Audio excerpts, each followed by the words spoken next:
గురువుగారు, మరుత్తులు అంటే ఎవరు? ఇంద్రుడితో సమానమైన స్థాయి వాళ్ళకి ఎలా దక్కింది? దేవదానవుల యొక్క సమరం తరువాత క్షీరసాగర మథనంలో దేవతలు అమృతాన్ని చేజిక్కించుకున్న తరువాత దానవులంతా కకలా వికలమై అవస్థపడుతున్న సమయంలో దితి కశ్యపుణ్ణి ప్రార్థించి 1000 సంవత్సరాల వ్రతాన్ని స్వీకరించింది. ఆమె లక్ష్యం ఒక్కటే, ఇంద్రుణ్ణి సంహరించటం. 1000 సంవత్సరాల వ్రతాన్ని చేస్తున్న దితి దగ్గరకు సేవ చేయటం కోసం ఇంద్రుడు వచ్చాడు. నిత్యము వ్రత విధానాలను పాటిస్తూ భర్తను దైవంగా భావించి పూజిస్తూ అనుష్ఠానంలో ఏ లోపము రాకుండా దీక్షగా జీవనం గడుపుతోంది దితి. ఇంద్రుడు అవకాశం కోసం ఎదురు చూస్తున్నాడు. ఎందుకంటే దితి యొక్క వ్రతం సఫలమైతే తనకు అపజయం తప్పదు. అందుకే ఎంతో వినయంగా అమ్మా అమ్మా అని సంబోధిస్తూ గర్భవతిగా ఉన్నటువంటి ఆ తల్లికి ఏ కష్టము రాకుండా సపర్యలన్నీ చేస్తూ జీవితాన్ని కొనసాగిస్తుంటాడు. నిత్యము తనకు సహకరిస్తున్న ఇంద్రుణ్ణి చూసి ఆ మాతృహృదయం పరవశించింది. ఈ ఇంద్రుణ్ణి సంహరించటం కోసమా నేను పుత్రుణ్ణి కనాలనుకుంటున్నది అని భావించి ఒకరోజు ఇంద్రుణ్ణి పిలిచి, ఇంద్ర, నువ్వు భయపడకయ్యా, నాకు పుత్రుడు పుట్టగానే వాళ్లకు తెలియజేస్తాను.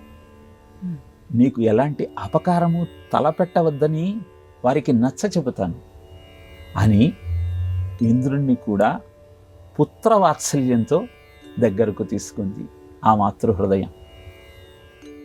ఇంద్రుడు అవకాశం కోసం ఎదురు చూస్తున్న సమయంలో 990 సంవత్సరాలు గడిచిపోయాయి.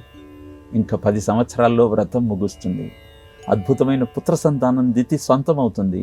తన అపజయము తథ్యము అని భావించి మధ్యాహ్న సమయంలో అలసి తన శిరస్సును పాదాల మీదికి వంచి కాస్త కునుకు తీసింది దితి. ఎప్పుడైతే శిరోజాలు పాదాలకు తాకి తన పడకకు గడప ఆధారమైందో అప్పుడు ఆమె నియమ భంగమైంది. వెంటనే ఇంద్రుడు ఆమె గర్భంలో ప్రవేశించి ఆ పిండాన్ని 7 ముక్కలు చేశారు. వాళ్ళంతా ఏడుస్తుంటే మారుదా మారుదా మారుదా, ఏడవకండి ఏడవకండి అంటూ వారిని ఓదార్చే ప్రయత్నం చేశాడు. మెలకువ వచ్చింది దితికి. సంగతి గమనించింది. ఇంద్రుడిది తప్పేముంది, వాణ్ణి సంహరించటం కోసం నేను కొడుకును కనదామని అనుకుంటున్న సమయంలో తనకు అపజయం కలగకుండా చూసుకోవటం కోసం గర్భంలో ప్రవేశించి ఇలా వాళ్లను సంహరించే ప్రయత్నం చేస్తున్నాడని భావించి వాళ్ళను చంపకయ్యా అంటూ ప్రార్థించింది.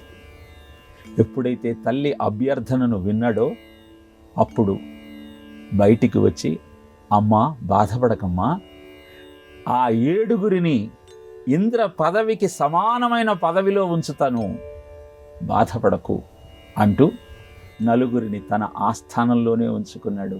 తనకు సరి అయిన స్థాయిని ఇచ్చాడు. ఒకరిని వాయుదేవుడిగా కటాక్షించాడు. ఇంకొక 2 ఒకళ్ళను తూర్పు దిక్కుకు, ఒకళ్ళని పశ్చిమానికి అధిపతిగా మార్చాడు. రామాయణంలో చెప్పబడినటువంటి ఈ మరుత్తుల వృత్తాంతము తల్లి వాత్సల్యం ఎంత గొప్పగా ఉంటుందో, శత్రువైనా సరే వాడిని కాపాడటానికి ఎలా పరితపిస్తుందో మనకు తెలియజేస్తుంది. అలా తల్లికి బిడ్డకు తేడా ఏమిటి అంటే, తిడుతున్న పెట్టేది తల్లి, పెడుతున్న తిట్టేవాడు బిడ్డ. అలా బిడ్డ స్థాయి నుంచి మాతృస్థాయికి ఎదగగలిగినప్పుడు అద్భుతమైన ఆనందం మన సొంతమవుతుంది. దితి అంత తపస్సు చేసి కూడా తనకు సంతానము అవసరము, తన యొక్క ప్రతీకారాన్ని తీర్చేటువంటి లక్షణము కలిగిన కొడుకు కావాలి అన్న సంకల్పంతో 990 సంవత్సరాలు దీక్షను నిర్వహించి ఎప్పుడైతే ఇంద్రుడి యొక్క సేవను చూసిందో అప్పుడు కరిగిపోయింది. ఇదే మరుత్తుల వృత్తాంతం.